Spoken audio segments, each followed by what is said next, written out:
You're listening to special programming honoring VoicePrint's 20th anniversary on December 1st and UN Day of Persons with Disabilities on December 3rd.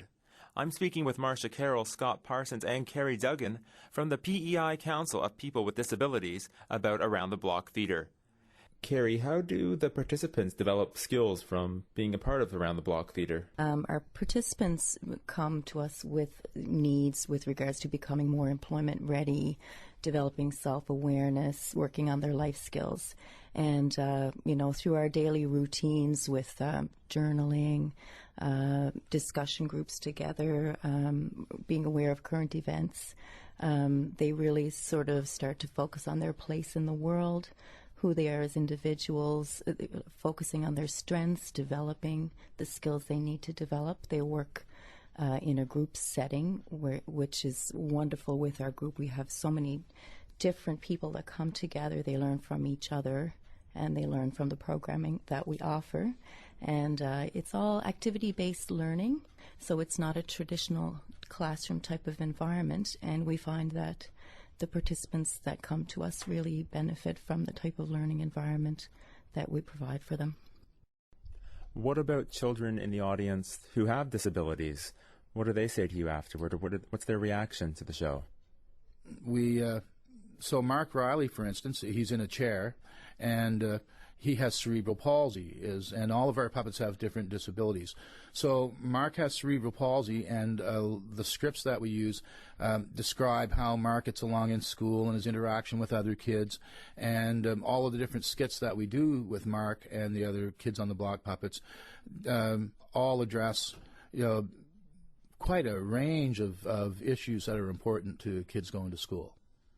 So do you do the puppets like each individual character on its own show, or do you mix and match it into one show? Well, we would have, this character, Mark Riley, he and, say, maybe this puppet over here, Melody Janes, and a few of the other puppets maybe in a skit together. And they would have a conversation, interaction, and the whole skit would take place dealing with various issues of disability. One of the puppets has a learning disability. Another puppet is hearing impaired. Mark Riley has cerebral palsy, and because of that, his speech is a little bit slurred, and he's in a wheelchair. Now, when we go into the schools with that, for instance, last year and the last few years, we've run into a few children who are in wheelchairs with similar conditions to Mark, and they really relate very well to the puppets. They really do. We had one young fellow who's in a chair, and it must be wonderful for him because until the sort of modern technology happened, he would have been left in his wheelchair with people thinking that he's not really capable of much. But with the new advancements in technology, this one young fellow now is set up with a computer attached to his chair, and he's able to use his head and touch a button on the back of his chair with his head that actually moves a cursor around his computer screen so he can communicate much better with people, and he does that, and he was overjoyed to meet Mark Riley. And it's really funny because we had one young fellow last year who we ended our puppet show, and all the children left the gymnasium, and so we were packing everything up, and this one little boy came back in, and he saw us packing up the puppets, and he was like, "They're not real?" So, and with our group, everyone dresses in black. The style of puppetry that we do is called bunraku, and we're doing a more sort of North American version of bunraku puppetry, more like tabletop puppetry, but it takes 2 or 3 people to operate a puppet. So with our students who are in our program, 2 or 3 of them have to cooperate and work together to run the puppet. Now, everyone dresses in black and wears a little mask that you can see and breathe through, no problem, but everyone dresses in black. And after a couple of seconds of watching the puppets, you kind of forget that the puppeteers are there, and you just focus on the puppets. The program is as good for the people who are presenting the show as it is for the audience. Now, can you tell me about the company and who controls the puppets? The participants in our program all team up, and of course we help arrange all of that. So we have people who can work together working the puppets, and they spend quite a few months learning how to develop all the subtle movements of the puppets, because you can't just have a puppet out on stage with somebody speaking and its mouth speaking and moving out of time, or you don't really see puppets just with their arms hanging down by their sides not being used. So we develop a great deal of expression with the puppets, which helps to bring them to life, which makes them seem real and believable to the kids in the audience.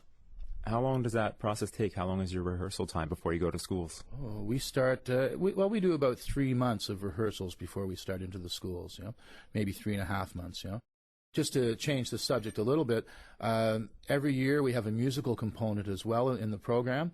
So every year we write a different song that we use in the puppet show. And in previous years we've written a song that's called Hey, Hey, It's a Wonderful Day, and that goes on to talk about about not mistreating people with disabilities, and also about inclusion of those people. Last year the group wrote a song that was particularly beautiful. It was called, we had a young Arabic boy in the class, and we wrote what we called Ahmed's Song of Peace. And it was a very, very simple message, and all of the participants in the program who had never really played instruments or anything before. Everybody played drums and shakers, and there were a couple of people who learned to play guitar and a couple of people who could already play guitar. And we wrote this song, and let me see if I can remember the words. It went, "The sun shines every day for everyone. Human rights are for everyone. You have the right to be a human being. Be kind every day at work and play."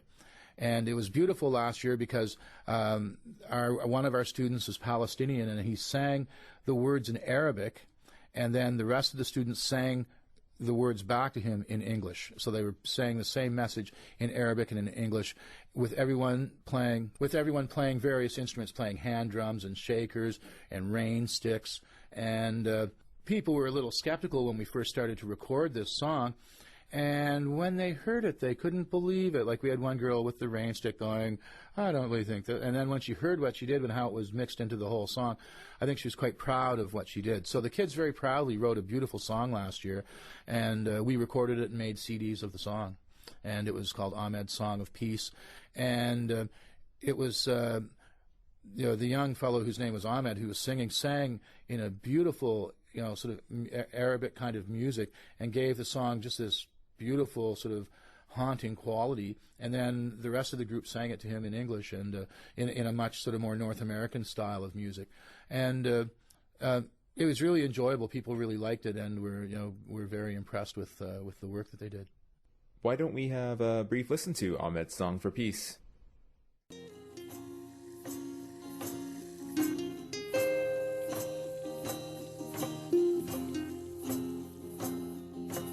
الشمس تشرق كل يوم لكل إنسان، حقوق الإنسان لكل إنسان، عندك الحق إنك تكون إنسان، كل لطيف كل يوم في عملك ولعبك. The sun shines